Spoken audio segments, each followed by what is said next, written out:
I've never seen something look so beautiful. Okay guys, it's Good Marks Goods, and today we're going to go through the world's most average silver plated box.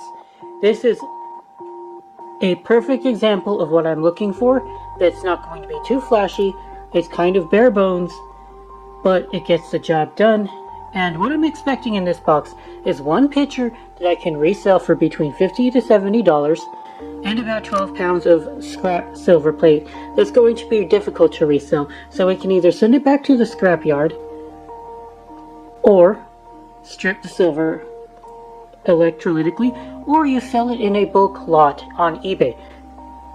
All are perfectly fine options. If you think you can squeeze $10 out of a bowl and $10 out of a tray and you want to make your couple bucks that way, that's also perfectly reasonable. But anyway, this is just going to be a bare bones box. It cost me $42.12. More than half was shipping. A little bit more than half was shipping the box to me, and it's just going to be about $50 in profit. And anything else, any unforeseen pieces, any sterling that I missed in the box, etc., it's going to be a windfall. But I know my bottom value here. It's about $30 in silver plate if you just sent it off as brass, and then about $50 in a pitcher. So the profit in this box is between $30 and $50. That's what I'm expecting. Let's see if I'm right, okay?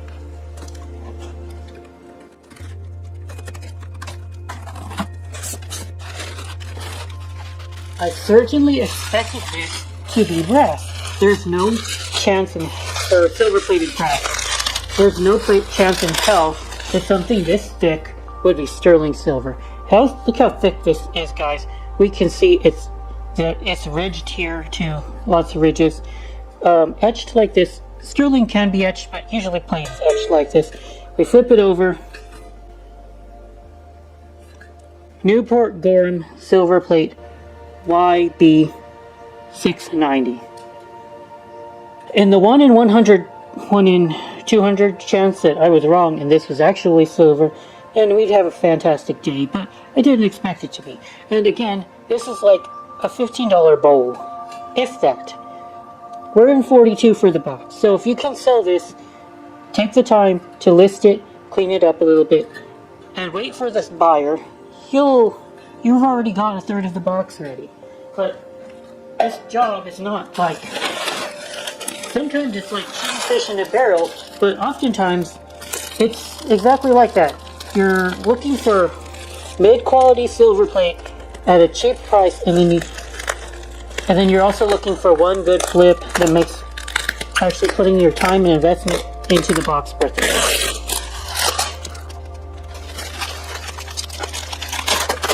Notice, I said I'm in a little bit more than $40, and when the Goodwills wrap your stuff in nice bubble wrap, that's a substantial amount that I spend in packing material. So it looks like it's at least $5 in bubble wrap, so that's also a win. The box also looks like it's $1.50 now. So any little bit of profit and savings you can get off of your operation is also fantastic. That's how I looked at it anyway. So I'm looking at what I also think to be silver plate. Okay, so we've got, it's toned nicely, but FB Rogers, alright. It's too purple. I did think that this is a very basic design for silver plate. Do you see the Gadroon edging here? Gadroon is usually silver plate. Almost always. Here, you've got a Lunt, made in USA. But this is a wine ball coaster. So these are going to sell for a decent amount. I would say 20 bucks. I think I could get it for 20 bucks for this. So that's a pretty good win. This is, I think, a teapot in its trash. I was pretty sure of that.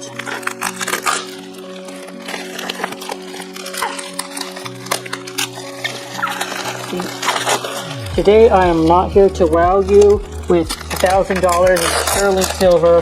Not like, I'm not saying that doesn't happen to me and that I can't find $1,000 in sterling silver. But today we're just going through a very, very bare bones, basic lot of silver plate. You guys can start from there and work your way up to good stuff. I think that will help you all to build a base from which to start from. It's nice to get to the point where you can identify sterling flatware and sterling patterns. You know what silver looks like, it's the proper toning the silver looks like, but you want to start from a base of being able to flip decent home goods so that you're not going broke while you're trying to learn the craft.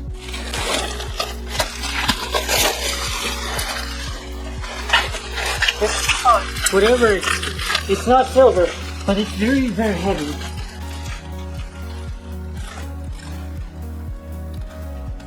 It's a Birmingham silver on copper, so it's lost a lot of its silver plating. I don't think I can resell it, but as a piece of scrap metal, you send it to the scrap yard and they'll give you about $4 for the copper a pound. This is like 4 pounds. Take what's left of the silver off. Maybe it's not even worth doing that since the silver is worn, but there might be a little bit of silver left on it. You got yourself a great scrapping piece. Sorry, teapot, but I don't see you being worth reselling. But as a material, as metal, it's fine, and this definitely adds to the value of your box.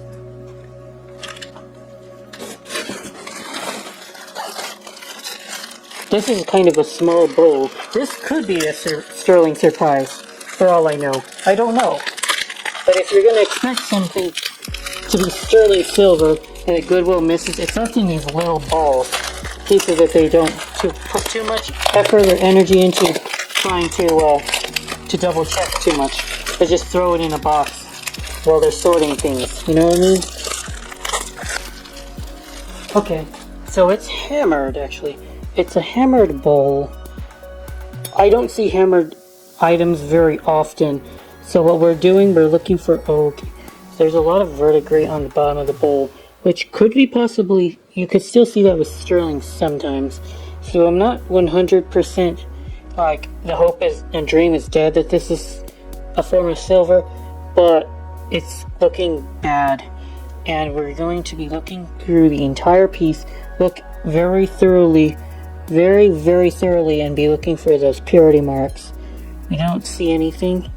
Make sure to shine the light on it properly so you can illuminate things. And I would say this is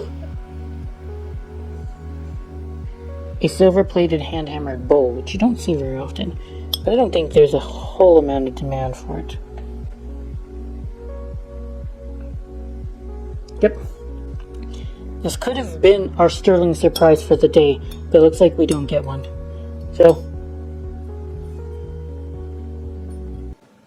well.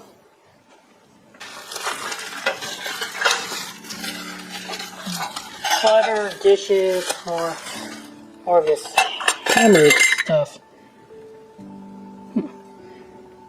Again, no marks whatsoever. Ow, it's too thick, too hard. What bothers me is that there's no marking whatsoever, which makes me think that it might have been an export from Asia. So a lot of the time, Asian export silver plate, which this does not exactly look like, but oftentimes it's unmarked, and all they do is put a sticker from the origin country, like India or Taiwan, Indonesia, put a little sticker, and oftentimes that sticker is lost. So that's why you don't find any marks on the silver plate.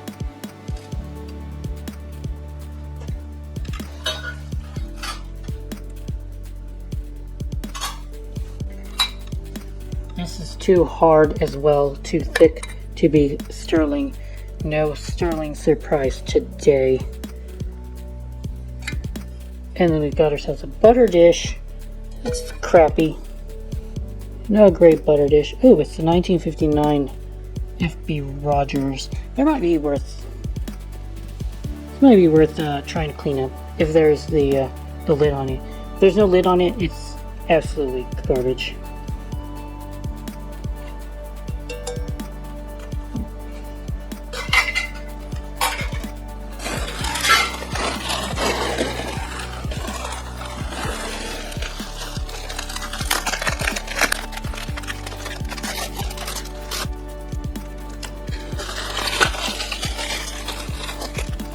Jeez, more of this. Okay, we've got a lot of verdigris here. Plating is in bad shape. We've already looked at for marks and we never found any, so it's a shame because I don't know if this is like very well crafted with the hammer pattern or anything like that without any marks of a company or maker. I don't know. It can't tell the difference between something that's just been hand hammered by a machine, right, mass produced.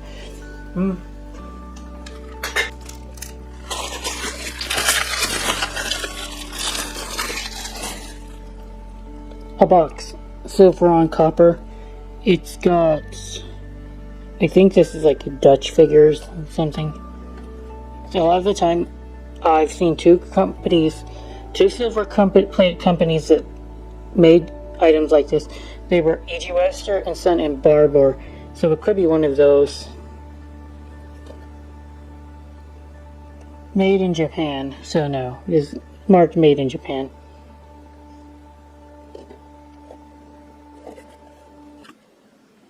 Inside looks cute. I might be able to sell this for a couple bucks.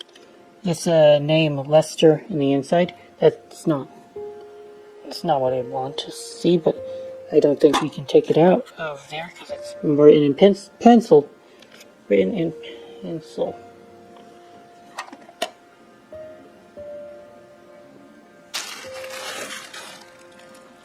Worn piece. Broken handle. Scrap it!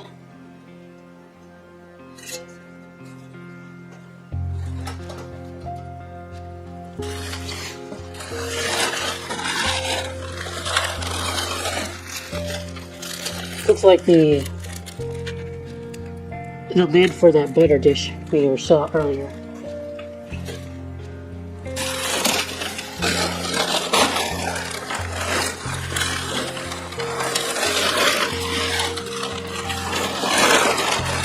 We're left with this. It looks like a creamer.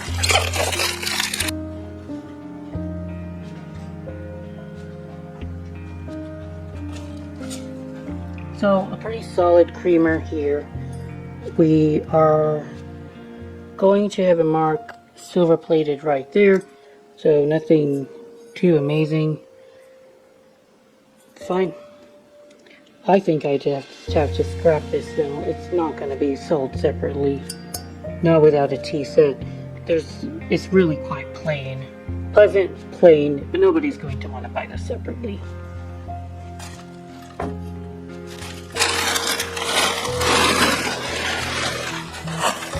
Alright, so here's the creme de la creme, the piece that I purchased the box from. I think that I have seen this exact model before and flipped it. It's I think that this is Ellis Barker, England, but I could be wrong and it could just be something that looks similar to me.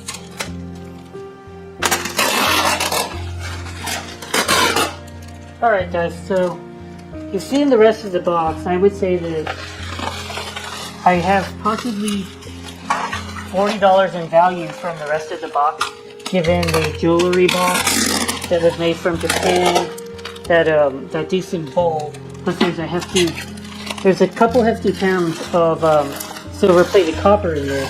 Now here's where we're hoping that this is Ellis Barker and I can polish it up, sell it off. Okay, here is the picture here.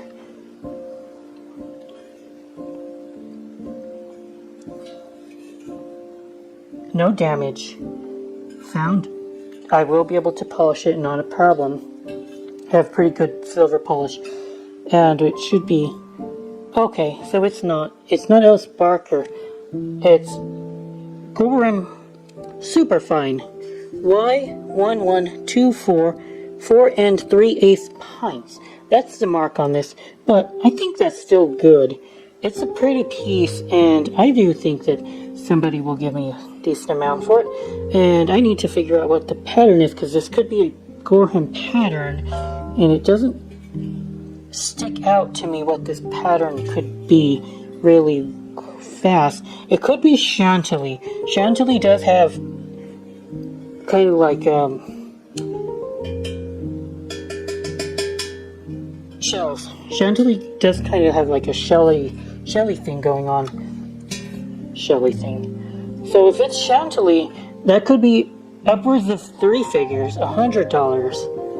We'll have to look it up, and we can do that easily with the replacements. Y1124 Gorham Superfine. That's all you have to look into Google, and it'll often tell you a pattern. So they just called it Gadroon online. That's possibly the one here. So let's look at some price matching here. Gorham Silver Chantilly. That's not it. Y1124.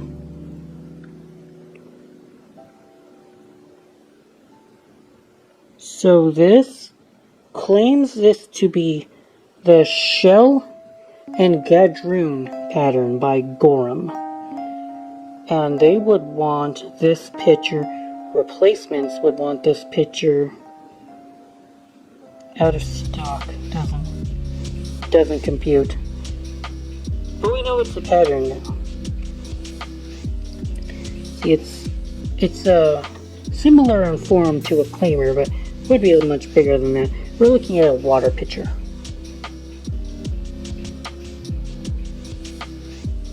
Okay guys, so I hope that this helps you guys in kind of like the mindset that I go through when I'm looking for a silver plated box. Oftentimes it's not going to be an incredibly profitable one, but I'm still going to try my best to find an undervalued piece, and if we can sell it for $80 to $100, then that's definitely going to be a decent amount of profit and make this worth doing. Yeah, I hope that gives you guys an idea of what I try to do, and any questions, comments, concerns. This is being recorded on January 5, 2026.